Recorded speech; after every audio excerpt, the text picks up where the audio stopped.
On the morning of November 23rd, 1499, a young prisoner left the Tower of London for the last time. For years, kings had received him as royalty. A duchess had called him her nephew. A Scottish king arranged his marriage to a beautiful noble woman. Englishmen had risked their estates, their freedom, and their lives for his name. Now he was being taken to Tyburn to die. History remembers him as Perkin Warbeck, but during the most dangerous years of his life, he used another name. Richard, Duke of York, the younger of the two princes in the Tower. He claimed that he had survived the Tower, escaped England, and returned to recover the crown stolen from his family. Henry VII called him an impostor, but Henry did not treat him like a harmless liar. He sent spies across Europe. He broke political alliances. He arrested powerful men. And he spent years trying to destroy the belief that this stranger might be a prince. So, who was the man on the road to Tyburn? A gifted fraud? A political weapon built by enemies of the Tudor crown? Or the lost prince who came back to claim the throne? Welcome to Blank Pages of History. I invite you to subscribe and join us as we reopen the file's history left unfinished. The mystery began long before anyone had heard the name Perkin Warbeck. In 1483, King Edward IV died unexpectedly. His eldest son was 12 years old. The boy became Edward V, but he was never crowned. Edward and his younger brother Richard were taken into the Tower of London. The Tower was still a royal residence, but it could also become a cage. The boys were seen less often. Then they were not seen at all. Their uncle took the throne as Richard III. 2 years later, Richard was killed at Bosworth. Henry Tudor became Henry VII and founded a new dynasty. Henry married the missing boy's sister, Elizabeth of York. The marriage joined the Red Rose of Lancaster to the White Rose of York. It was meant to close the Civil War. But a marriage could not erase one dangerous fact. Henry's claim by blood was weak. A surviving son of Edward IV would have a claim that Henry could never match. And no verified body of either prince had been found. There was no public funeral that ended the story. No grave that everyone accepted. No surviving witness who could explain exactly what happened inside the tower.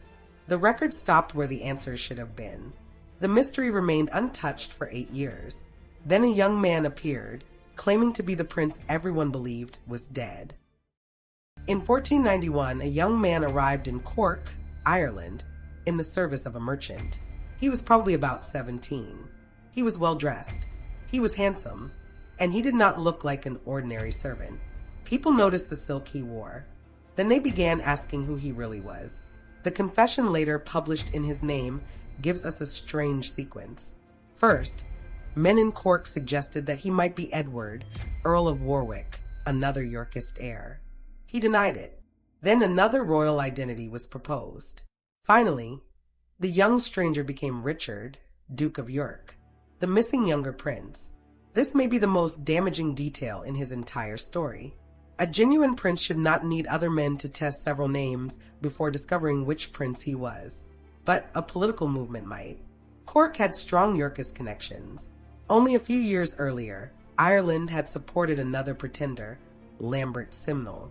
Men such as John Atwater, a former mayor of Cork, understood the power of a living Yorkist heir. The stranger was the right age. He learned quickly. He carried himself well. And he was willing, or perhaps already prepared, to tell a story that many people wanted to believe. He said that killers had entered the tower and murdered his elder brother. When they came to him, one of the men took pity. The younger prince was spared, forced to hide his identity, and secretly carried out of England. The story was dramatic. It was almost impossible to prove. But because Richard had vanished without a known grave, it was also almost impossible to deny completely. The boy in silk had claimed the one identity powerful enough to threaten a king. The claimant did not remain an Irish curiosity. In 1492, Charles VIII of France received him at court. France was in conflict with Henry, and a surviving Yorkist prince was useful. When France made peace with England, the welcome ended. The claimant moved to the Burgundian Netherlands, where he met the woman who made his story far more dangerous. Margaret of York was the sister of Edward IV and the aunt of the missing prince. She publicly recognized the stranger as her nephew. She called him Richard. She gave him a household, clothing, ceremony, and access to powerful rulers. He no longer looked like a merchant's servant claiming to be royal. He looked like royalty waiting to be restored. But Margaret's recognition was not proof. She had left England before the real Richard was born. She may have seen him later as a child, but she could not reliably identify the face of a young adult from that memory alone. What she could do was teach him. Margaret knew the York family, its servants, symbols, grievances, and private history. If the young man needed training, her court could provide it. If he was genuine, she could restore him. And even if Margaret was uncertain, she had strong reasons to support anyone who might bring down Henry Tudor. A convincing prince is not created by a face alone. He needs language, memories, heraldry, letters, and people of rank who behave as though the crown already belongs to him. So he learned the hardest part of kingship. He could make powerful people treat him as if he were already a king. Henry VII understood the real danger.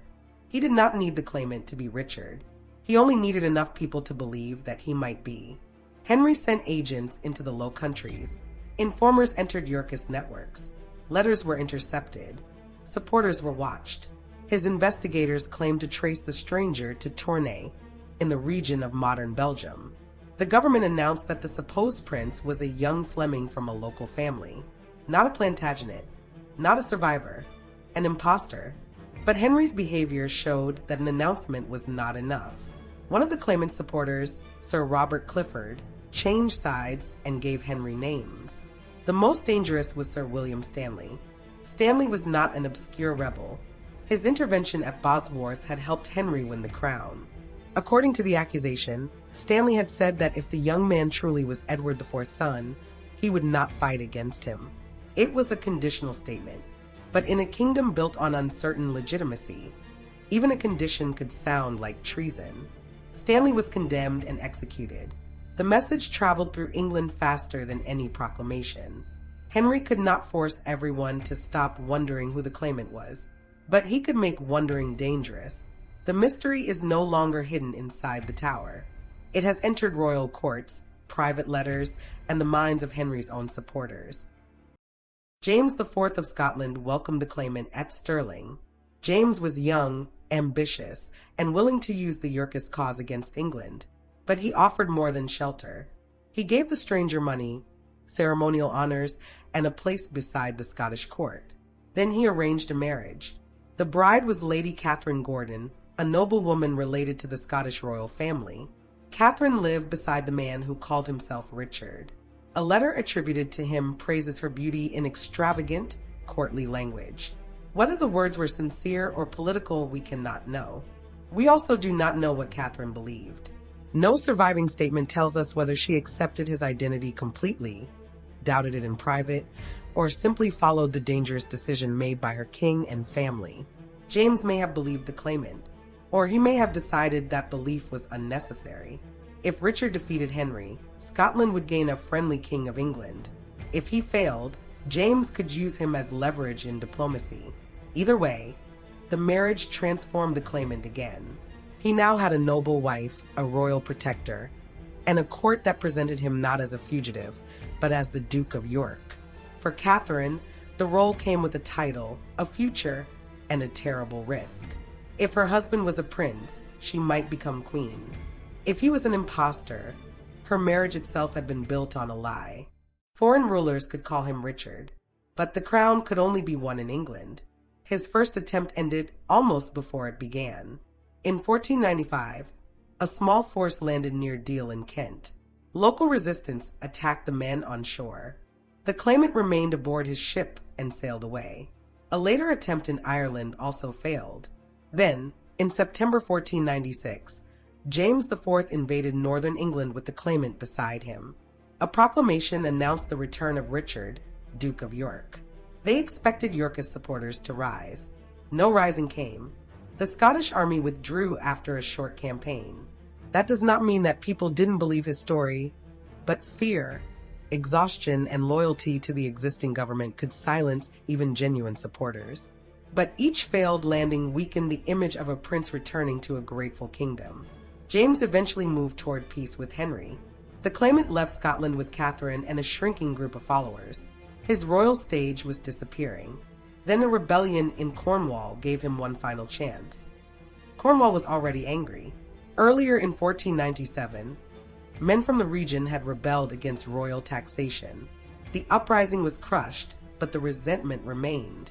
The claimant arrived near Land's End with only a small company. He declared himself Richard IV. Supporters gathered around him. Hundreds became thousands. Many may not have cared whether he was the lost prince. He offered a name under which anger against Henry could march. The rebel army moved toward Exeter. The city closed its gates. The attackers had no effective siege artillery. They struck the entrances, gathered wood, and tried to burn their way inside. Exeter held. Royal forces were approaching. The claimant withdrew toward Taunton. Then came the moment that revealed the man behind the royal name. Thousands had rallied to him. Some had risked everything because they believed he was their king. But during the night, he abandoned them. He rode away and sought sanctuary at Beaulieu Abbey. By morning, word had spread that the prince had fled. Without him, the army collapsed. In a single night, he shattered the image he had spent years building. When the final test came, he left his followers behind. It was a decision he would soon pay for. Henry's forces surrounded the sanctuary and offered terms. The claimant surrendered. The man who had challenged a king was now in the hands of his most powerful enemy. A confession was issued in the prisoner's name. It gave him parents, a birthplace, and an ordinary past. He claimed that he came from Tournai. He was the son of John Osbeck and Catherine de Farrow. He described serving merchants, traveling across Europe, and eventually arriving in Cork, where Yorkist supporters persuaded him to assume a royal identity. The confession answered every question Henry needed answered. The mysterious prince became a foreign servant. His knowledge of the Yorkist court became information taught to him by conspirators. But the document had been produced by a captive and by a government that needed his story to be false. Some of the names it contained resemble people found in records from Tournai. Yet historians continue to debate whether those records can be securely connected to the young man held by Henry. The confession remains important evidence, but it was not independent evidence. Henry did not execute the claimant immediately. Alive, he could be questioned, displayed before the court, and used to expose his remaining supporters. Dead, he might become a martyr. Catherine Gordon was separated from him and placed in the household of Queen Elizabeth of York. She survived, remained at court, and later married again. But no surviving account tells us what she believed when the man she had known as Richard confessed that he was someone else. In June 1498, the claimant escaped confinement and again sought sanctuary.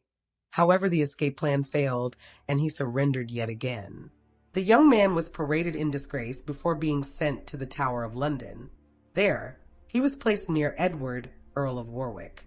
Warwick was no impostor. He was a genuine descendant of the royal family, imprisoned for most of his life because his blood made him dangerous. The government later accused the two prisoners of planning an escape and preparing a new rebellion. The claimant may have contacted conspirators and attempted to obtain weapons. Warwick's involvement is far less certain.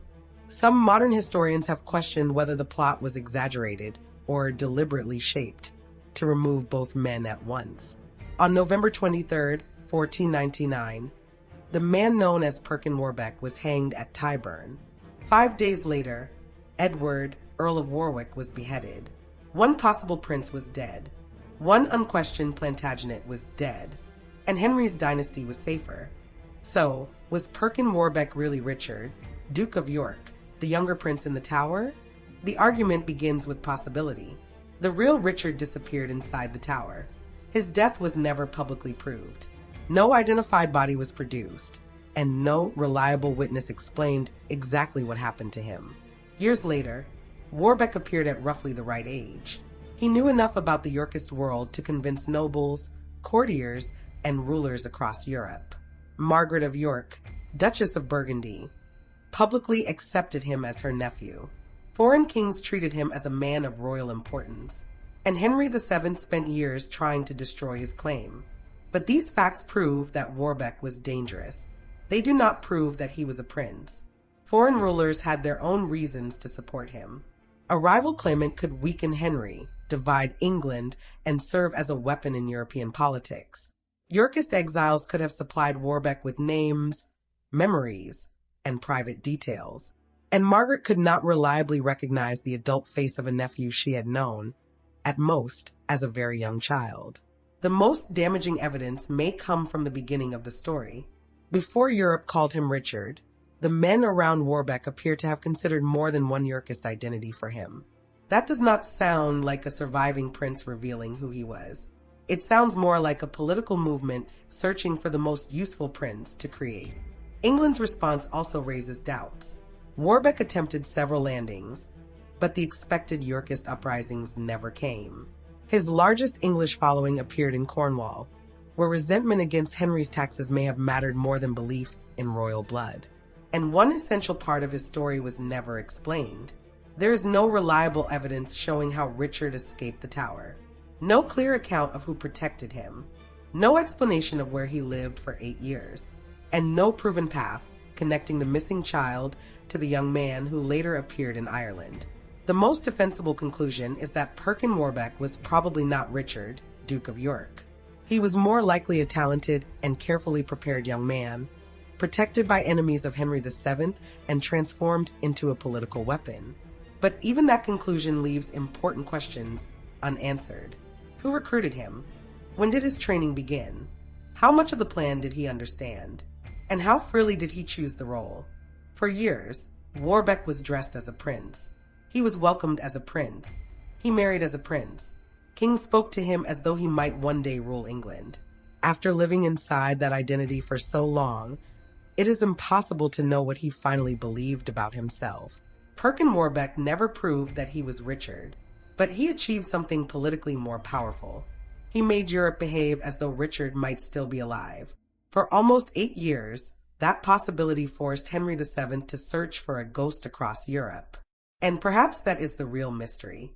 Not simply whether one young man could tell a convincing lie, but why so many powerful people needed that lie to be true. What makes a king? Blood? Evidence? Or the willingness of others to believe? Tell me in the comments, was Perkin Warbeck a willing impostor, a political puppet, or the lost prince who returned to claim the crown?